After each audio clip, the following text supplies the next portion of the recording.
Kalau Anda mau membangun perusahaan teknologi yang super ambisius, coba pikirkan, apa aset yang paling penting? Kebanyakan orang pasti langsung jawab, talenta. Di Silicon Valley mantranya udah jelas, rekrut pemain bintang atau A-players. Orang-orang paling jago dengan rekam jejak yang sudah terbukti. Tapi, gimana kalau Anda nggak berada di Silicon Valley? Gimana kalau di sekitar Anda talenta hebat itu nggak sebanyak itu? Nah, hari ini kita akan bedah ide yang sedikit melawan arus dari bab 7 buku Out Innovate karya Alexander Lazarov. Idenya begini, para inovator paling cerdas di luar Silicon Valley itu ternyata nggak terobsesi berburu A-players. Sebaliknya, mereka fokus membangun A-teams, tim juara. Kita akan dalami apa sebenarnya bedanya dan yang lebih penting, gimana cara mereka melakukannya. Anda menyentuh poin yang sangat krusial. Ini bukan sekedar strategi rekrutmen yang beda. Ini pergeseran fundamental dalam cara memandang modal manusia. Kelangkaan talenta di sini bukan jadi penghalang, tapi justru jadi katalis untuk strategi yang lebih tangguh dan berkelanjutan. Dan yang menarik, pendekatan ini seringkali justru menghasilkan tim yang lebih loyal dan efektif untuk jangka panjang. Oke. Biar kontrasnya jelas, mari kita bongkar dulu model Silicon Valley ini. Waktu mereka bilang A-player, apa sih yang ada di bayangan kita? Saya langsung kepikiran sosok tentara bayaran elit. Seseorang yang pengalamannya segudang, CV-nya mentereng, dan bisa langsung tancep gas gitu begitu masuk. Perusahaan raksasa kayak Google atau Facebook kan gampang banget menyedat lulusan terbaik dari Stanford atau bajak insinyur dari pesaing. Betul, dan seluruh ekosistem di sana memang dirancang untuk mendukung model tentara bayaran ini. Ada beberapa pilar utamanya. Pertama, yang paling jelas adalah kumpulan talenta yang melimpah ruah. Insinyur, desainer, manajer produk, semuanya ada di sana. Ini bikin perusahaan bisa mentolerir turnover atau pergantian karyawan yang tinggi. Jadi kalau ada satu A-player yang keluar, ya sudah, tinggal rekrut lagi, gitu ya? Persis, nggak ada kekhawatiran bakal kosong lama. Nah, pilar kedua tentu saja insentif finansialnya. Uang, opsi saham. Tepat. Opsi saham itu kan kayak tiket lotre emas. Karyawan nggak cuma kerja untuk gaji, tapi juga untuk potensi jadi kaya raya kalau perusahaannya meledak. Anda pasti ingat cerita legendaris soal tukang pijat paruh waktu di Google yang dapat opsi saham dan akhirnya jadi miliarder. Iya, cerita seperti itu kan yang membangun mitos dan daya tarik Silicon Valley. Dan itu mengarah ke pilar ketiga yang membentuk budaya kerja di sana. Konsep Tour of Duty. Reid Hoffman dari LinkedIn yang mempopulerkannya. Idenya adalah hubungan kerja itu bukan komitmen seumur hidup, tapi lebih kayak aliansi strategis jangka pendek. Maksudnya gimana tuh aliansi jangka pendek? Jadi karyawan datang untuk menjalankan misi tertentu, mungkin 2-4 tahun. Mereka kembangin skill, kasih kontribusi, lalu pindah ke misi berikutnya di perusahaan lain. Loyalitas jangka panjang itu bukan tujuan utamanya.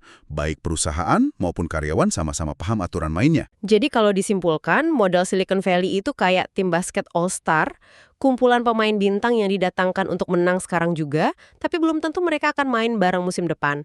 Sangat transaksional ya? Sangat transaksional. Efektif untuk pertumbuhan super cepat, tapi yaitu ikatan jangka panjang jadi lebih sulit terbentuk. Nah, sekarang kita pindah ke senario yang benar-benar berbeda. Coba Anda bayangkan, Anda ada di Winnipeg, Kanada. Joshua Simeir memulai startup pengiriman makanannya Skip the Dishes di sana. Ada satu kutipan menarik dari lagu lokal yang bunyinya, "Aku benci Winnipeg." Simeir sendiri mengakui kota itu adalah salah satu tempat tersulit untuk merekrut. Ini bukan Silicon Valley, jelas sekali. Kisah Skip the Dishes ini studi kasus sempurna untuk tantangan di perbatasan, istilah yang dipakai Lazaro. Tantangannya berlapis-lapis. Pertama, kumpulan talenta yang sangat terbatas. Nggak ada itu yang namanya lautan insinyur berpengalaman. Kedua, ada risiko brain drain yang nyata. Talenta lokal terbaik sering tergoda pindah ke pusat ekonomi yang lebih besar. Dan yang ketiga, ini yang sering dilupakan. Susahnya menarik talenta dari luar untuk pindah ke sana. Coba posisikan diri Anda sebagai kandidat. Kalau Anda pindah ke Winnipeg untuk satu startup, dan startup itu gagal, pilihan pekerjaan lain sedikit banget, risikonya besar sekali. Belum lagi, seperti yang ditulis di buku, musim dingin di Winnipeg itu suhunya sering lebih dingin dari kutub utara. Bahkan lebih dingin dari permukaan planet Mars. Haha, iya. Sulit sekali menjual ide pindah ke Mars demi pekerjaan. Jadi jelas kalau strategi rekrut pemain bintang ala Silicon Valley itu mustahil diterapkan di sini. Anda nggak bisa seenaknya gonta-ganti pemain kalau bangku cadangan Anda kosong.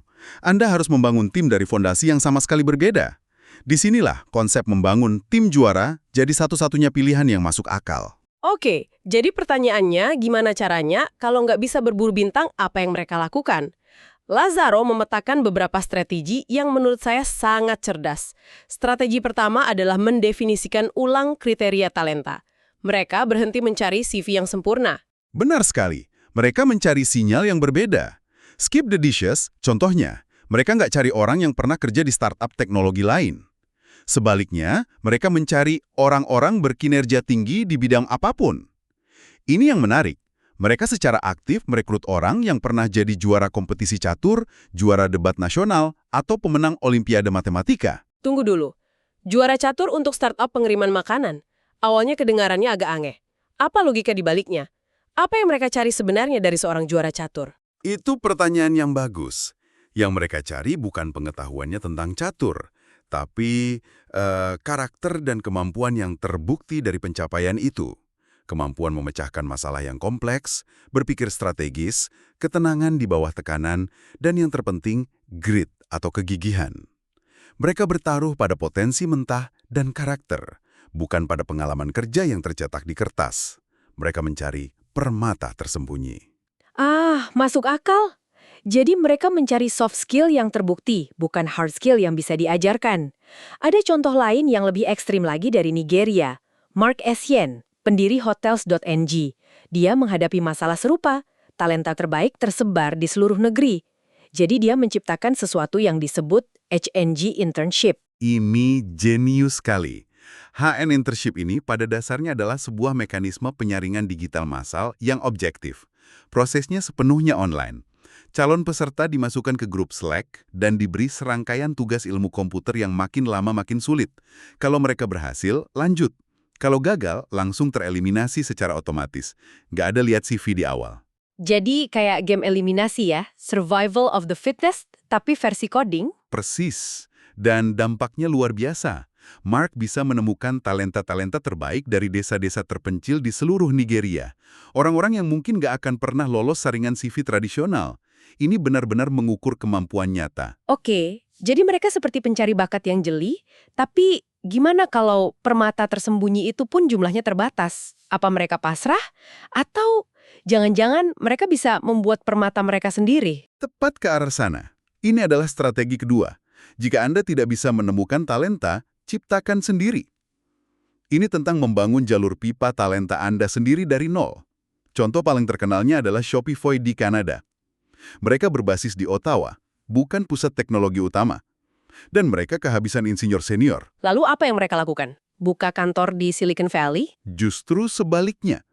Mereka investasi di kota mereka sendiri. Shopify meluncurkan program radikal bernama Dev's Degree. Mereka kerjasama dengan universitas lokal. Mahasiswa yang ikut program ini akan menyelesaikan gelar ilmu komputer sambil kerja paruh waktu di Shopify, sekitar 25 jam seminggu. Sambil kuliah, sambil kerja? Oke. Dan bagian terbaiknya, Shopify menanggung 100% biaya kuliah mereka. Wow. Dan di atas itu, mereka juga tetap dibayar gaji untuk pekerjaan mereka selama 4 tahun penuh. Itu luar biasa. Ini bukan sekedar magang. Ini seperti membangun universitas mini di dalam perusahaan. Komitmen dan investasi di mukanya tinggi sekali. Tepat. Dan coba bayangkan hasilnya. Saat mahasiswa ini lulus, mereka nggak cuma punya gelar, tapi udah punya pengalaman kerja praktis ribuan jam. Mereka udah paham budaya perusahaan, sistem internal, dan bisa langsung produktif sejak hari pertama. Shopify berhasil menciptakan pasokan talenta loyal yang dirancang khusus untuk kebutuhan mereka. Dan sepertinya pola pikir kalau tidak ada ya kita bangun sendiri ini berlaku di banyak sektor kan? Betul sekali. Dan ini kan nyambung lagi ke ide yang sudah pernah kita bahas soal inovator perbatasan yang berpikir full stack. Karena nggak ada sistem yang mendukung, mereka bangun semuanya sendiri. Bridge International Academies butuh guru berkualitas, akhirnya bikin akademi pelatihan guru sendiri. Zola butuh tenaga penjual, akhirnya mereka bikin bootcamp sendiri. Oke, membangun jalur pipa talenta seperti Dev Degree itu solusi jangka panjang yang brilian. Tapi itu kan butuh waktu bertahun-tahun. Apa yang mereka lakukan untuk kebutuhan mendesak saat ini, sementara nunggu tanaman mereka tumbuh? Nah, ini membawa kita ke strategi ketiga. Melihat ke seluruh dunia untuk mendapatkan talenta. Para inovator di perbatasan tidak membatasi diri pada geografi lokal. Mereka sadar talenta hebat bisa datang dari mana saja. Imigrasi menjadi alat strategis yang sangat ampuh.